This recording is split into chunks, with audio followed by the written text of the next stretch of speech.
going on, guys? So I get asked all the time, how did you learn how to play guitar? How long did it take?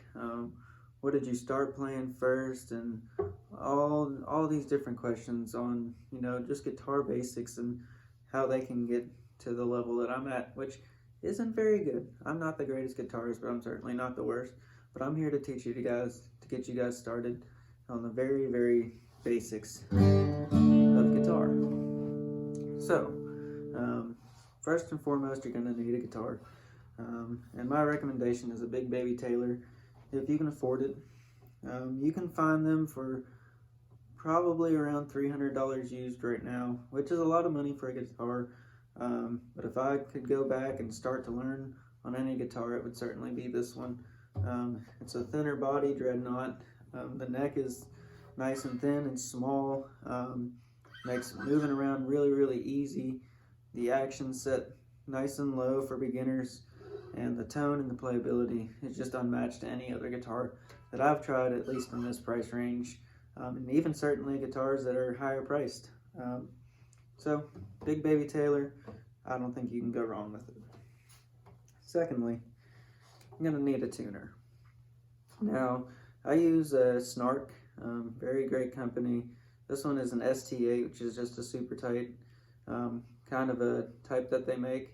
It clips onto your headstock, and you're able to tune your guitar. It doesn't matter what kind of background noise there is. This one even has the ability to tune down to semitones, and it's got a metronome on it so you can keep beat and keep pace with who you're playing with. Don't use it that often for that. But as a tuner, I'd highly, highly, highly recommend one of these. Secondly, you're going to need a Capo. This is a Dunlop trigger Capo. Kyser also makes a really great Capo, but I've just had better luck with Dunlop over the years.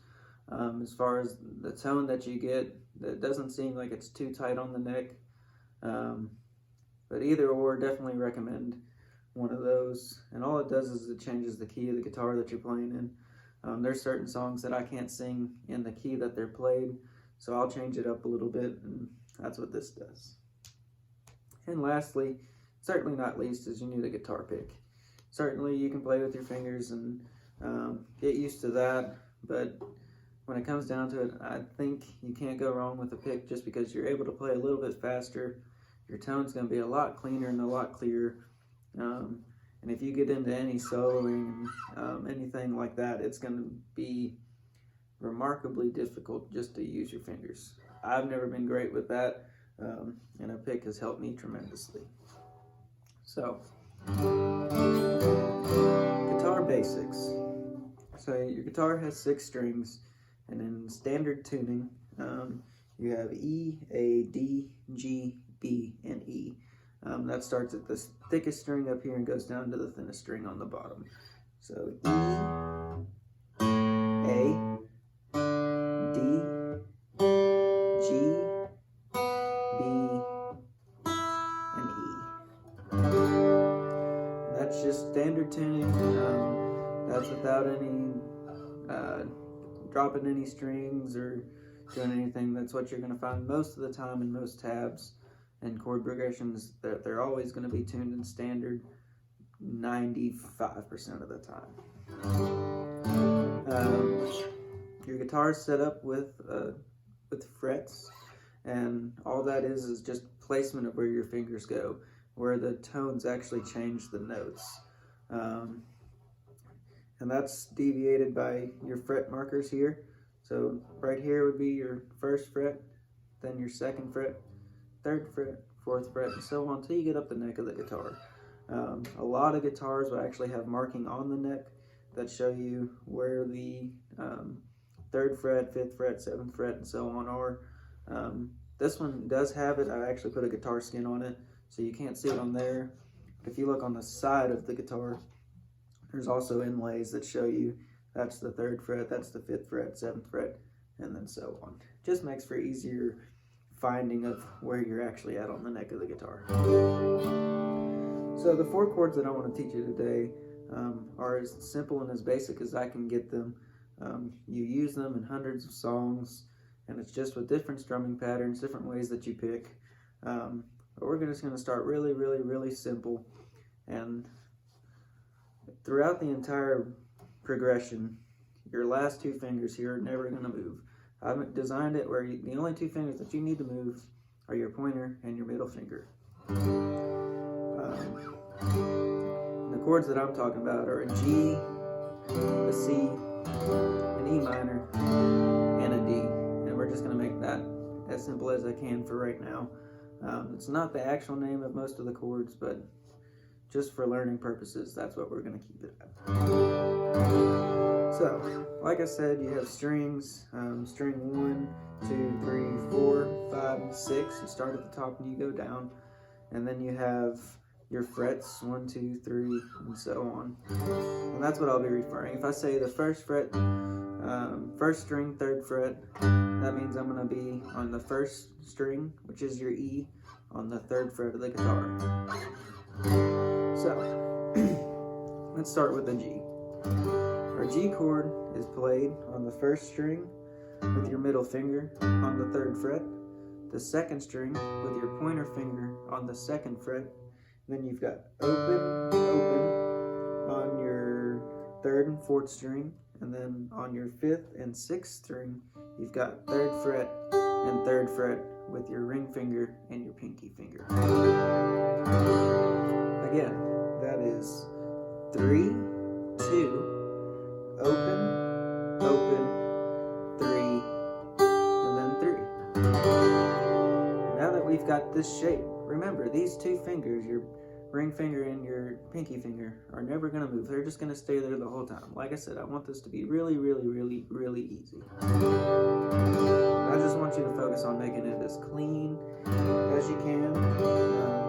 Focus on figuring out how you hold your pick, where it's most comfortable and where you're getting the nicest tone. You don't have to strum really hard. Your pick doesn't have to go all the way into the guitar.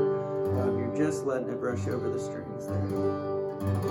So again, that's our G chord. We've got 3, 2, open, 3, and then 3.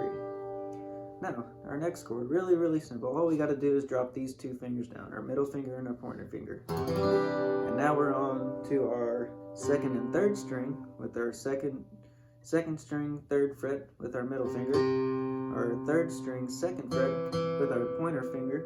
Then we've got an open string, and then we've got 3 and 3 with our ring finger and our pinky finger. And that's our C. Again, we're going to leave that first string alone, and then 2nd is the 3rd fret, and then 3rd string is our 2nd fret, open on 4, and then 3 and 3 on your 5th and 6th string. That's 3, 2, open, 3, 3.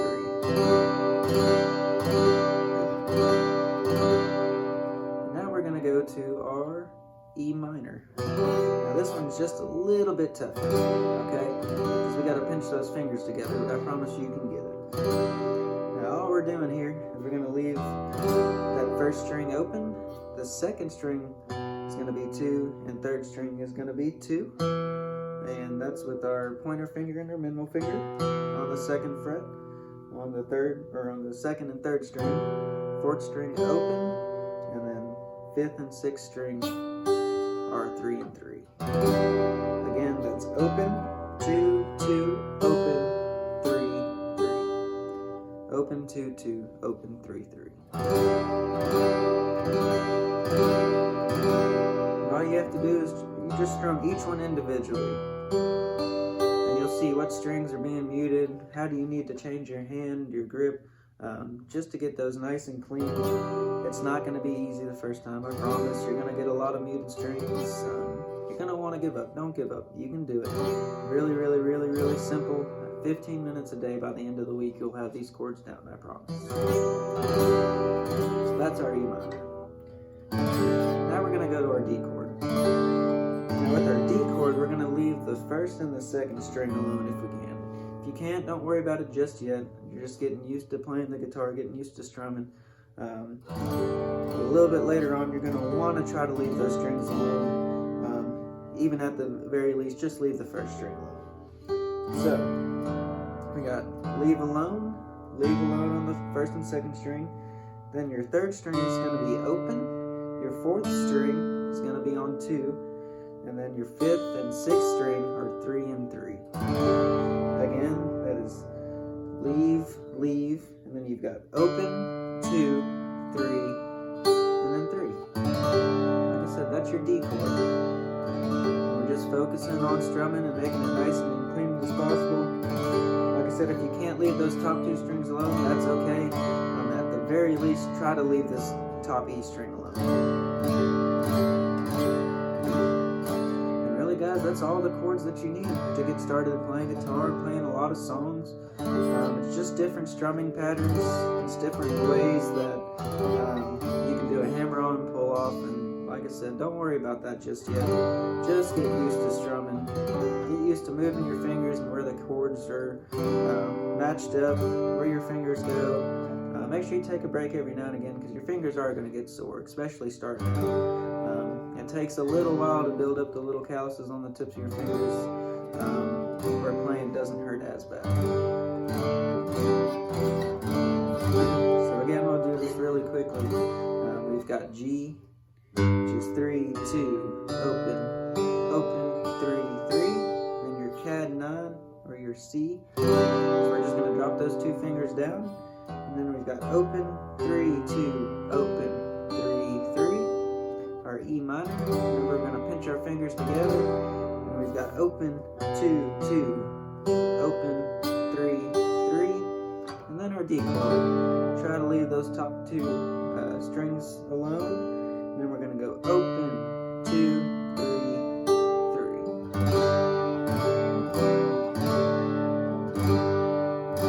I'll try to leave description in the, or some information in the description on how the chords are played, the tools that I've used, the guitar that I recommend, and all that.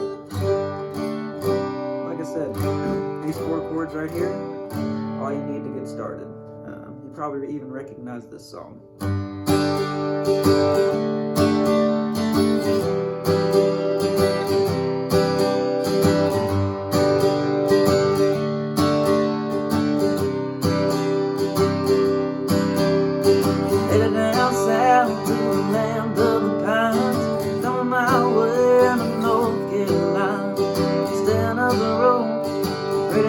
I see it